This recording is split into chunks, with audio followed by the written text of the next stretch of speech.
Hi எல்லாருக்கும் வணக்கம். இன்னைக்கு நான் சொல்லக்கூடிய கதை சுருக்கத்தை கேட்க வந்த எல்லாருக்குமே ரொம்ப நன்றிங்க. இன்னைக்கு நம்ம பார்க்க போறது சுந்தரபாண்டியன் படத்தோட கதை சுருக்கம் தான். இந்த படம் செப்டம்பர் 14, 2012 ரிலீஸ் ஆனுச்சு.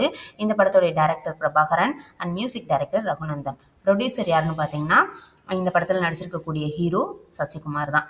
இந்த படத்தில் சசிகுமார், லக்ஷ்மி மேனன் நடிச்சிருக்காங்க. இவங்க கூட விஜய் சேதுபதியும் ஆக்ட் பண்ணியிருக்காரு.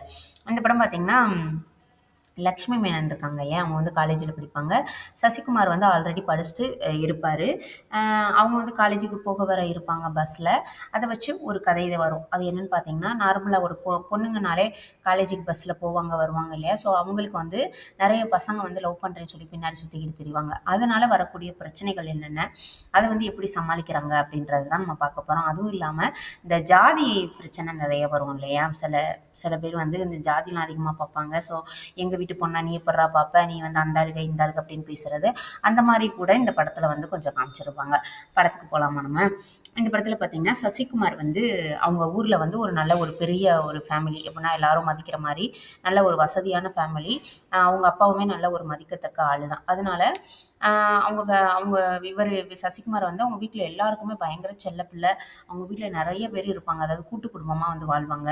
அவங்க வீட்டில் உள்ள அனைத்து அம்மாக்களாக இருக்கட்டும் எல்லாருக்குமே ஒரு ஒரு செல்லப்பிள்ளை. இவ்வளோ பெரிய ஆளானாலும் அவங்களுக்கு இன்னும் ஊட்டி விடுவாங்க. அந்த மாதிரி ரொம்ப செல்லமா வச்சுட்டு இருப்பாங்க. இதில பார்த்தீங்கன்னா, லக்ஷ்மி மேனன் வந்து காலேஜுக்கு போக வர இருப்பாங்க. இவரோட ஃப்ரெண்டா இருக்கக்கூடிய ஒருத்தர் என்ன பண்ணுவாருன்னா, இந்த மாரி எனக்கு வந்து லவ்ல கொஞ்சம் ஹெல்ப் பண்ணுடா அப்படின்னு சொல்லிட்டு இவர்ட்ட வந்து கேட்பாரு. என்னடா அப்படி பண்றீங்க அப்படின்னு சொல்லிட்டு, சரி வா அப்படின்னு சொல்லிட்டு இவர் வந்து போவாரு. யாருன்னு பார்த்தீங்கன்னா, லக்ஷ்மி மேனன தான் அவர் வந்து லவ் பண்ணுவாரு. அவரோட ஃபர்ஸ்ட்டு பார்த்துட்டு இந்த பொண்ணா அப்படின்ட்டு கொஞ்சம் இது ஜர்க்காவாரு. அதுக்கப்புறம் சரி பரவால்ல, நண்பனுக்காக ஹெல்ப் பண்ணுவோம் அப்படின்னு சொல்லிட்டு கூடவே போவாங்க பார்த்துக்கங்க. டெய்லி வந்து பஸ்ஸில் போகணும். அதுவும் பஸ்ஸில் போகும்போது வந்தோனே ஃபர்ஸ்ட்டு ஏறிறக்கூடாது.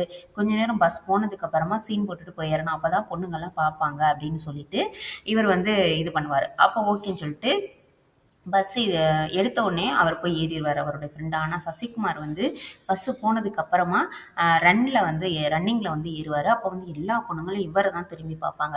உடனே ஏறணும்னு அவர் ஃப்ரெண்டு சொல்லுவாரு, என்னடா என்னைய ஹீரோவாக்குறேன்னு சொல்லிட்டு நீ ஹீரோவாக்கிட்டு இருக்க அப்படின்னு சொல்லுவாரு.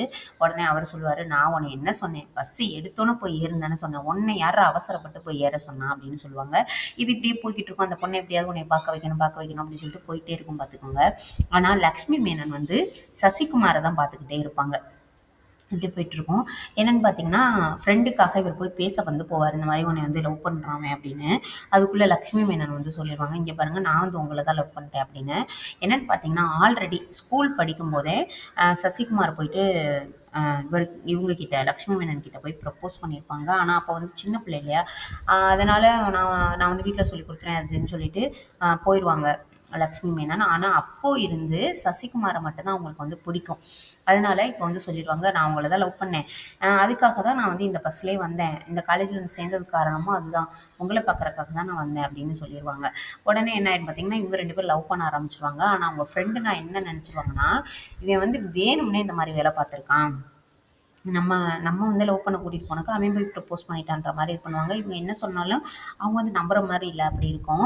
என்னன்னு பார்த்தீங்கன்னா, இவங்க 2 பேரும் லவ் பண்ற விஷயம் தெரிஞ்சு, லக்ஷ்மி மேனனோட வீட்ல வந்துட்டு மாப்பிள்ளை பார்க்க ஆரம்பிச்சுருவாங்க. மாப்பிள்ளை யாருன்னு பார்த்தீங்கன்னா, லக்ஷ்மி மேனனுடைய அக்காவுடைய கொழுந்தன். அ அப்படி இருக்கும். அதாவது அவங்க மாமாவுடைய தம்பிய வந்து அ பேசிருவாங்க. பேசி பத்திரிக்கை அடிச்சு எல்லா வேலையும் போய்க்கிட்டு இருக்கும். அப்ப லக்ஷ்மி மேனன் சொல்லுவாங்க வீட்ல, நான் வந்து கல்யாணம் பண்ணிக்க மாட்டேன் அப்படின்னு. ஆனா வீட்ல யாருமே கேட்க மாட்டாங்க. இன்னொன்னு வெளியிலயே விடாம வீட்டுக்குள்ளேயே வச்சுக்குருவாங்க. படிக்க நான் அனுப்ப வேணாம் அப்படின்னு சொல்லிட்டு பத்திரமா பார்த்துட்டு இருப்பாங்க. ஆனா லக்ஷ்மி மேனன் என்னன்னா, கண்டிப்பா நான் வந்து ஹீரோவான சசிகுமார மட்டும் தான் கல்யாணம் பண்ணிக்கிருவேன் அப்படின்னு சொல்லிட்டு ஒரே புடியில வந்து இருப்பாங்க. இது என்ன ஆயிடும்னு பார்த்தீங்கன்னா, பற்பல பிரச்சனைகளுக்கு அப்புறமா இவங்களுக்கு சசிகுமார் ஃபேமிலி போயிட்டு அவங்க வீட்ல பொண்ணு கேட்டு, அப்புறம் வந்து கல்யாணத்துக்கு ஒத்துக்குருவாங்க. கல்யாணம் ஆக போற முந்தின நாள் என்ன பண்ணிருவாங்கன்னா, சசிகுமார வந்து வெளியில கூப்பிடுவாங்க. வா நம்ம போய் பேசிட்டு வரலாம். சும்மா அவன் வந்து கல்யாணம் நின்று போனதுல வந்து விஜய் சேதுபதி இருக்கார் இல்லையா? அவர தானே பொண்ணு பார்த்துருப்பாங்க. அதாவது மாப்பிள்ளை பார்த்துருப்பாங்க லக்ஷ்மி மேனனுக்கு. ஸோ அவர் வந்து ஃபீலிங்ல இருக்காரு. வா போய் பேசிட்டு வரலாம் அப்படின்னு சொல்லிட்டு கூப்பிடுவாங்க. சரின்னு சொல்லிட்டு சசிகுமார் வந்து போவார். போ போகும்போது பார்த்தீங்கன்னா, யாரையுமே கூட்டிட்டு போமாட்டாரு கூட. சூரி இருக்கார் இல்லையா? அவர் வந்து வரேன்னு சொல்லுவாரு. அவர் வந்து இதில காமெடி ஆக்டரா இருக்காரு.